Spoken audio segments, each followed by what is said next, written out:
everyone here who's not from Elgin, Middlesex, London. A great riding in southwestern Ontario for an important announcement today. In particular, I want to welcome you to Elgin's Innovation Park, a wonderful transformation from the old Imperial Tobacco facility that is, I think, Jack and Jacob, if I'm right, just about 100% at capacity. I want to recognize Jack Baribeau for the great work he did in building this new business model, and his son Jacob will be speaking in a little bit. In particular, we're here at PacFab, one of the businesses that have chosen Elgin's Innovation Park to do great work. We're going to have a tour a little bit later on, but Dave Black, their Chief Operating Officer, is here. Welcome us, and in particular, give a round of applause to all the great PacFab employees who are getting it done for the people in this region. I want to welcome Minister Sam Oosterhoff from the Niagara region, where he's an MPP, and the Associate Minister of Energy, along with the parliamentary assistants, Rudy Cazzetto and Dave Smith, who are doing a great job in our energy sector in representing the people of this province as we power up, as they say. You know, in 2023, and I see Ian McCallum here and other folks that were around when we announced PowerCo. And since then, we've announced Vianode and many other major investments for southwestern Ontario, and in particular, Elgin, Middlesex, London. These have been game-changing announcements. They are really creating a new economy in our region, and we're seeing the growth take place. In particular, we're going to see at PowerCo alone over 3,000 new jobs, along with Vianode and others. Thousands upon thousands of jobs are coming our way. Game-changing investments for sure. And with that, obviously, we needed to ensure, as a province, that we had the needed and absolute valuable infrastructure put in the ground to help facilitate and accommodate this growth.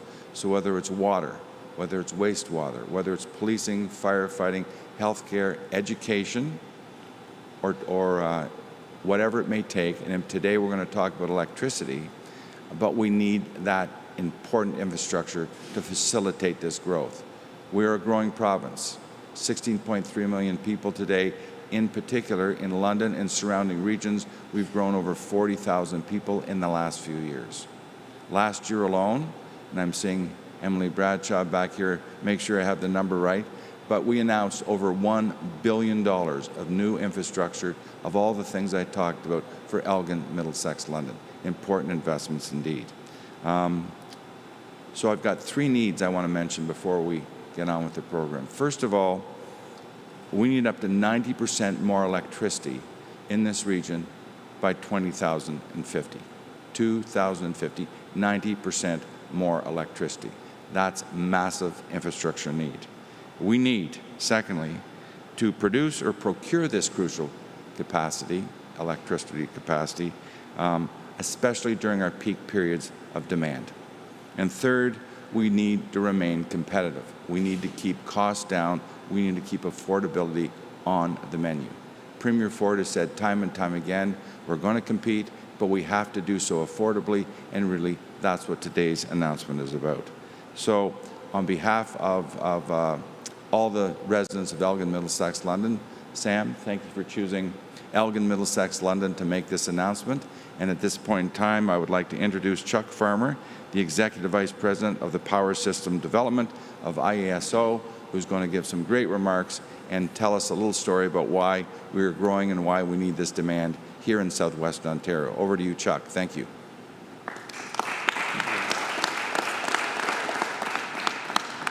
Well, good morning, everyone, and it's great to be here. Thank you to Minister Flack for that very warm introduction, and to Minister Oosterhoff and our host PacFab for having me here today.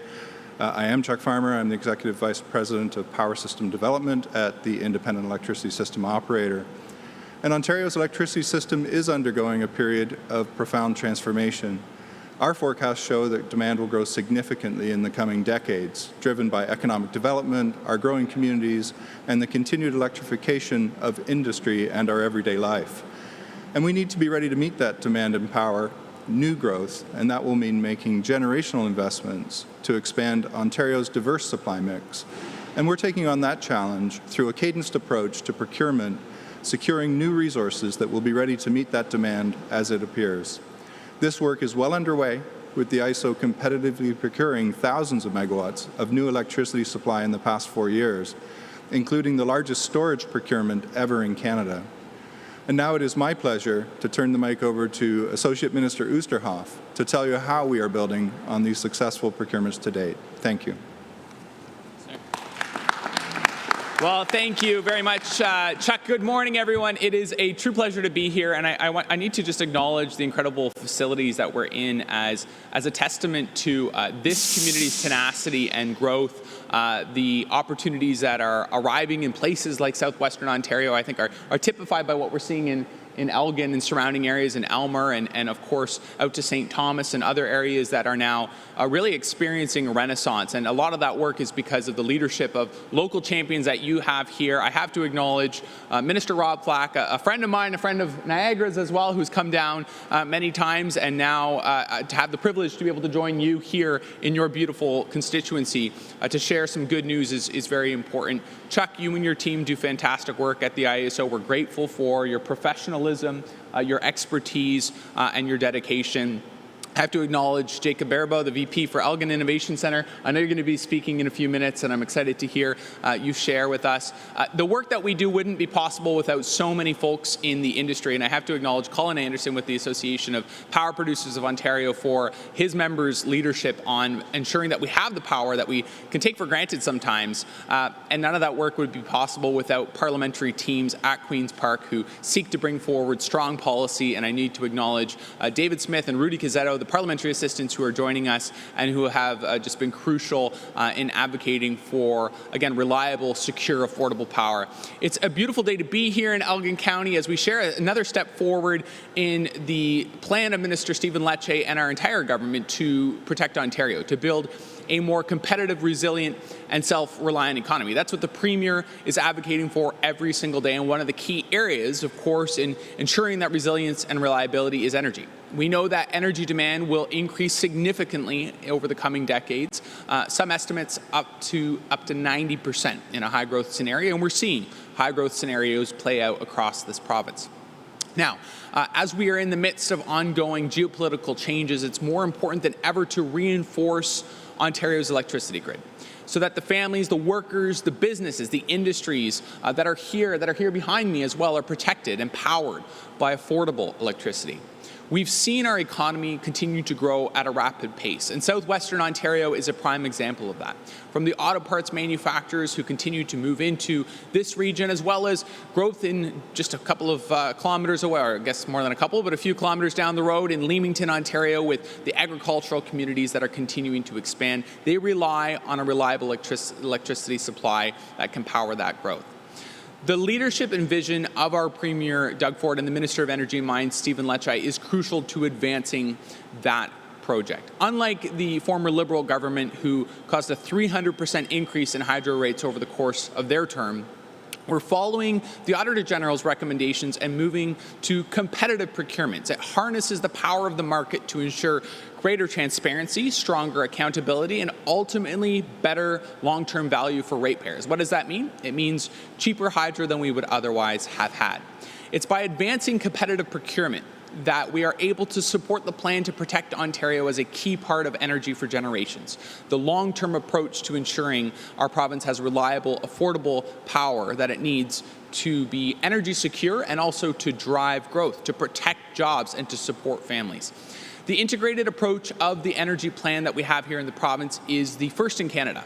And it also sets out record investments in energy infrastructure to provide that certainty needed for municipalities, for businesses, for industry partners, and for Indigenous communities to invest confidently in Ontario's future.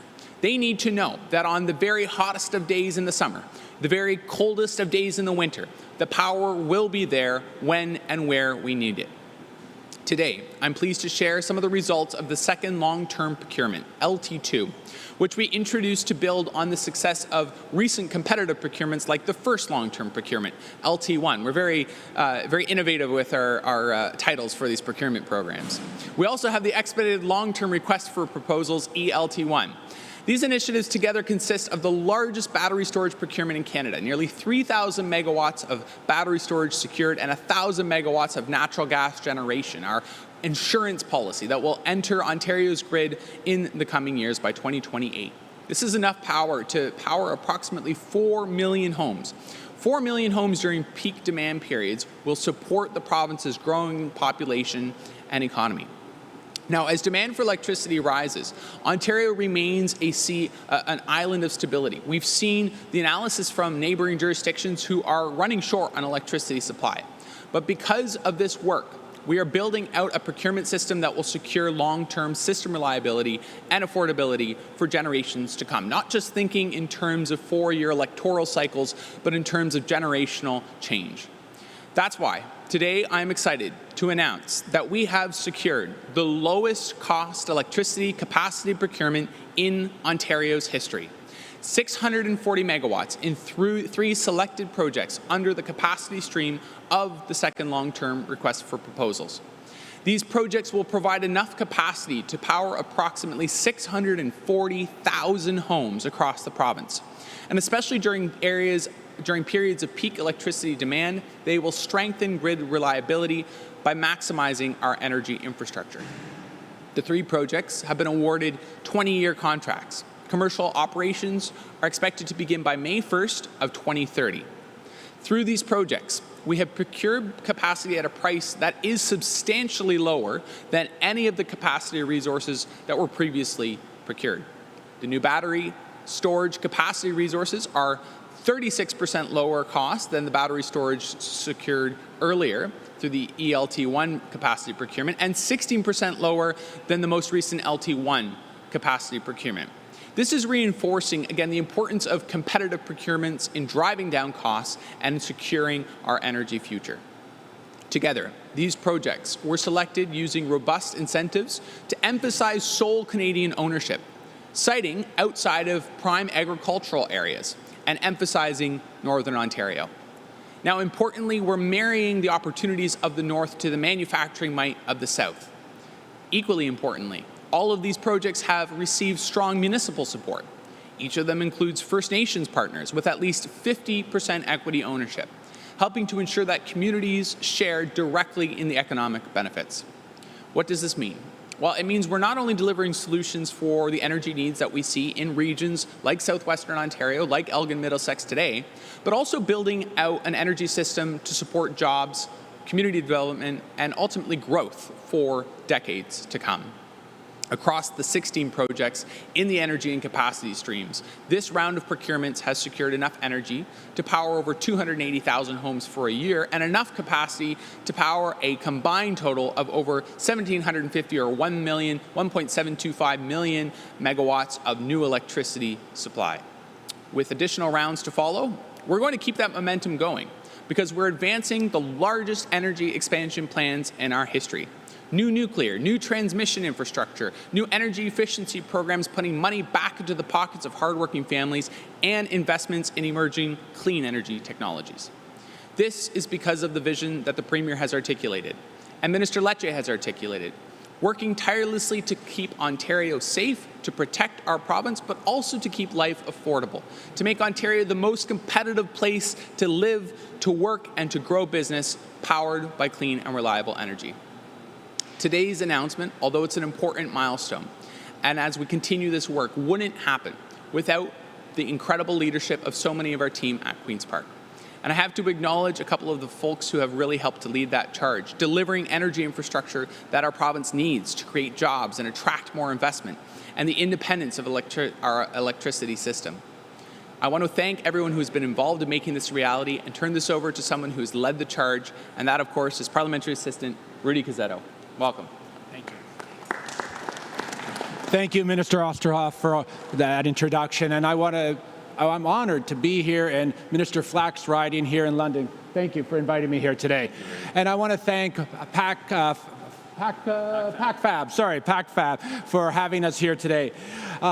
With electricity demand projected to increase by up to 90% over the next 25 years, our government is taking action to ensure families and businesses have the reliable and affordable power.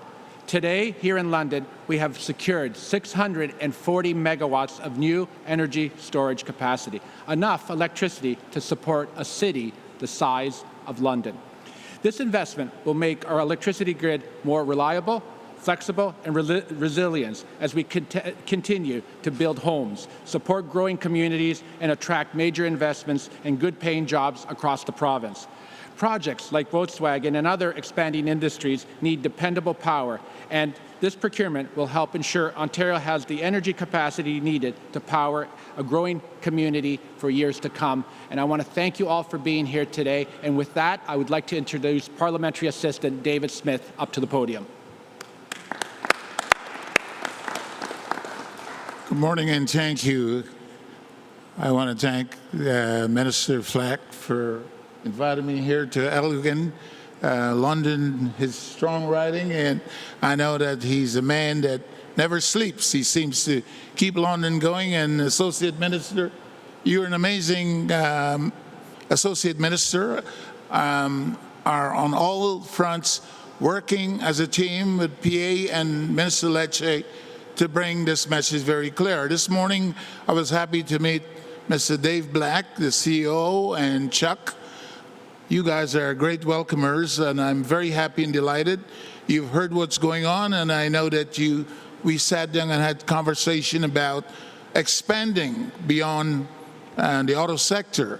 And you mentioned about getting into the mining space, and I must let you know it's a new beginning, and the power that we're going to need here to keep us going. We are working diligently to make certain that those energies are here to keep everyone well informed. This is a great community.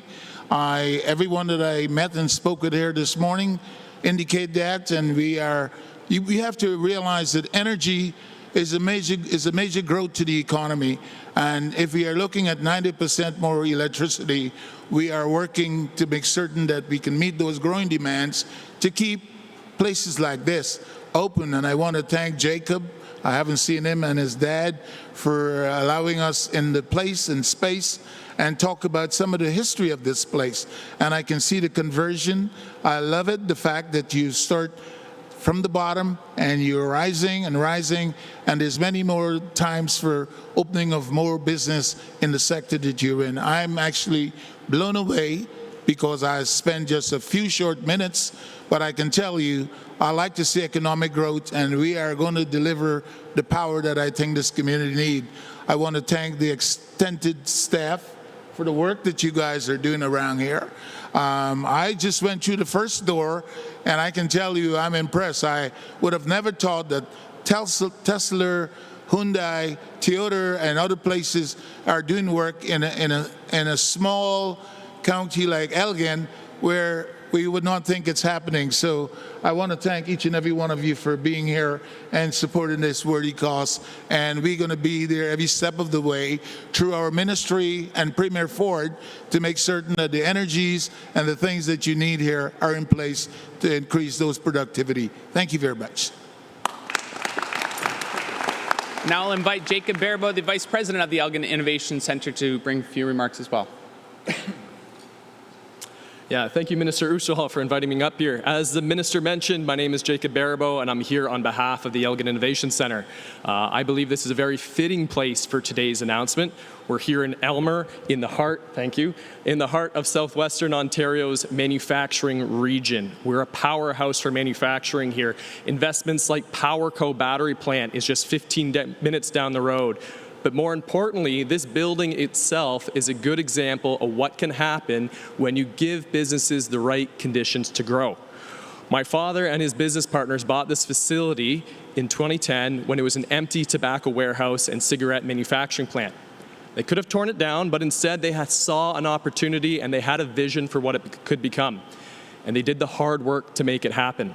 Today, it is a 1 million square foot home for local entrepreneurs, for tradespeople, for advanced manufacturers, and growing businesses like PacFab, where we are in here today. And the reason that worked is pretty simple. In Elmer, in this area, we have great people.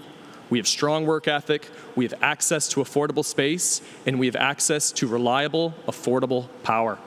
And for a business, those things really matter. Power costs show up in real operating budgets. They affect whether a company can expand, hire another employee, buy another machine, or take on bigger contracts. And in fact, we're seeing that here firsthand. Above our heads, we're investing in a 2-megawatt solar array on this roof of this facility. And we're doing that because it makes good business sense. It helps us manage long-term energy costs and help us remain competitive as we attract new manufacturers and tenants to the Elgin Innovation Center in Elgin County.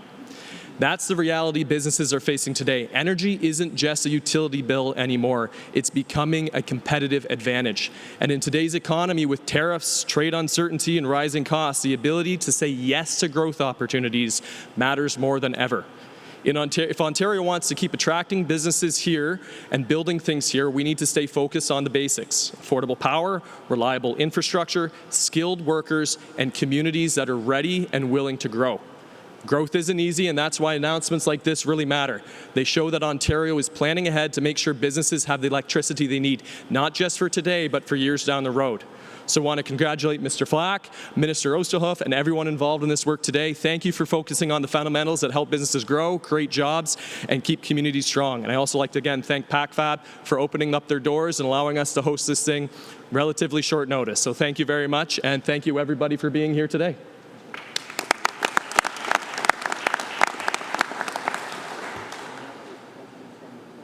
As a reminder, it's one question, one follow-up. And if there are no questions, that makes life even easier. All right. Thank you, everyone. Thank you. Thank you all. Appreciate it.